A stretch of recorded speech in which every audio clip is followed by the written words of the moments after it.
Guys अक्सर हमें हमारी डेली लाइफ में इस तरह के सेंटेंस बोलने होते हैं जिनमें हमें बोलना होता है जैसे कि मैं बात को बढ़ाना नहीं चाहता।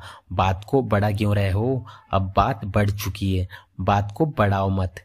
गाइस इस प्रकार के सेंटेंसेस अक्सर हमें बोलने होते हैं, लेकिन इनको इंग्लिश में बोलने के लिए कौन से स्ट्रक्चर का यूज किया जाता है आइए देखते हैं।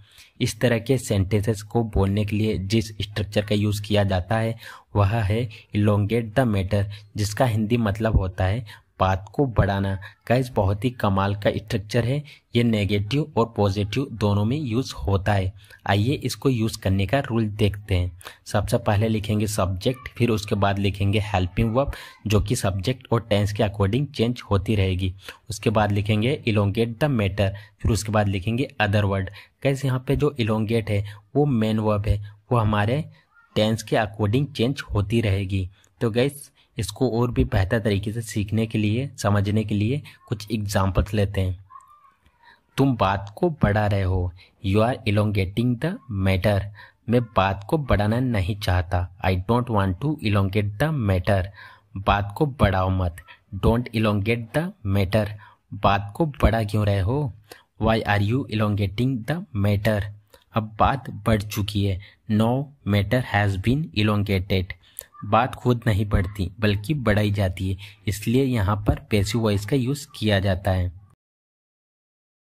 गाइस अक्सर हमें हमारी डेली लाइफ में इस तरह के सेंटेंस बोलने होते हैं जिनमें हमें बोलना होता है जैसे कि ज्यादा भाव मत खाओ।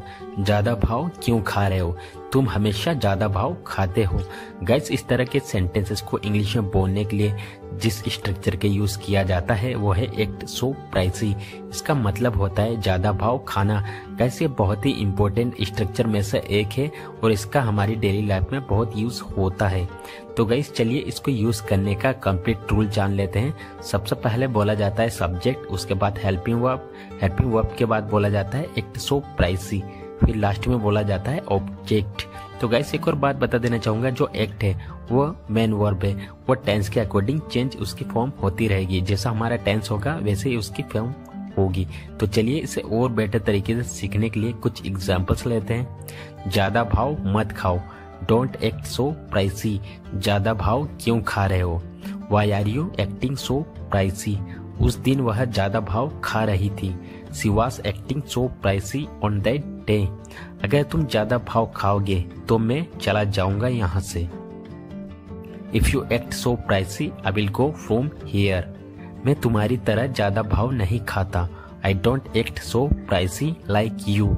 वह ज्यादा भाव खाया करती थी, she used to act so pricey. क्या इसी बहाने मैं तुमसे मिल भी लूंगा, इसी बहाने हम तुम्हारा घर भी देख लेंगे, इसी बहाने हम भी चाय पी लेंगे, इसी बहाने हम एक दूसरे को जान भी लेंगे। गैस इस तरह के सेंटेंसेस अक्सर हमें हमारी डेली लाइफ में बोलने होते हैं जिनमें हमें बोलना होता है इसी बहाने।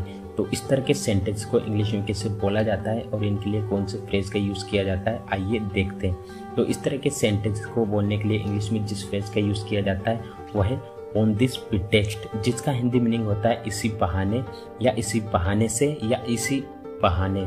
तो इन तीनों का एक ही सेंस होता है, बस कहने का फर्क होता है। तो आइए इसको यूज करने का कंप्लीट रूल जान लेते हैं। तो सबसे पहले बोला जाता है ऑन दिस प्रिटेक्स्ट, उसके बाद में कंप्लीट सेंटेंस जो कि किसी भी टेंस में हो सकता है, ये आपके ऊपर डिपेंड करता है कि आपको बोलना क्या है। तो आइए यहाँ पे कुछ एग्जांपल्स लेते हैं ताकि इसे और बेटर तरीके से सीख सके। इसी बहाने मैं तुमसे मिल भी लूंगा, on this pretext I will meet you as well, on this pretext I will meet you as well. इसी बहाने हम तुम्हारा घर भी देख लेंगे, on this pretext we will see your home as well, on this pretext we will see your home as well. इसी बहाने हम भी चाय पी लेंगे, on this pretext we will also have tea, on this pretext we will also have tea. इसी बहाने हम एक दूसरे को जान भी लेंगे, on this pretext we will get to know each other, on this pretext we will get to know each other. इसी बहाने तुम इंग्लिश बोलना भी सीख जाओगे, on this pretext you will learn speaking English as well, on this pretext you will learn speaking English as well. तुम्हें आगरा जाना चाहिए था, इसी बहाने तुम ताजमहल भी देख लेते, you should have gone to Agra, on this pretext you would have seen the Taj Mahal as well. You should have gone to Agra on this pretext. You would have seen the Taj Mahal as well. इसी बहाने उसकी शादी बड़ी धूमधाम से हुई, उसका जन्मदिन बड़ी धूमधाम से मनाया गया। हम दिवाली और होली बड़ी धूमधाम से मनाते हैं। हम बड़ी धूमधाम से बारात लेकर उसके घर पहुंचे। गैस इस तरह के सेंटेंसेस जब इंग्लिश में बोलने की बारी आती है तो काफ़ी लोग कंफ्यूज हो जाते हैं कि इन्हें इंग्लिश में कैसे बोला जाता है। सो डोंट वरी गाइस, आज के इस वीडियो में मैं आप लोगों को सिखाने वाला हूँ कि इन्हें इंग्लिश में कैसे बोला जाता है। तो गाइस इन्हें इंग्लिश में बोलने के लिए जिस फ्रेज का यूज़ किया जाता है वो है विद अ ग्रेट फैनफेयर, जिसका हिंदी मीनिंग होता है बड़ी धूमधाम से। तो आइए इसको यूज करने का कंप्लीट रूल जान लेते हैं। तो सबसे पहले लिखा जाता है सब्जेक्ट, उसके बाद में हेल्पिंग वर्ब के बाद में मेन वर्ब के बाद में अदर वर्ड, फिर उसके बाद में विद अ ग्रेट फैनफेयर। तो चलिए गाइस यहाँ पे कुछ एग्जांपल्स ले लेते हैं ताकि इसे और बेटर तरीके से सीख सके। उसकी शादी बड़ी धूमधाम से हुई। She was married with a great fanfare. She was married with a great fanfare. उसका जन्मदिन बड़ी धूमधाम से मनाया गया।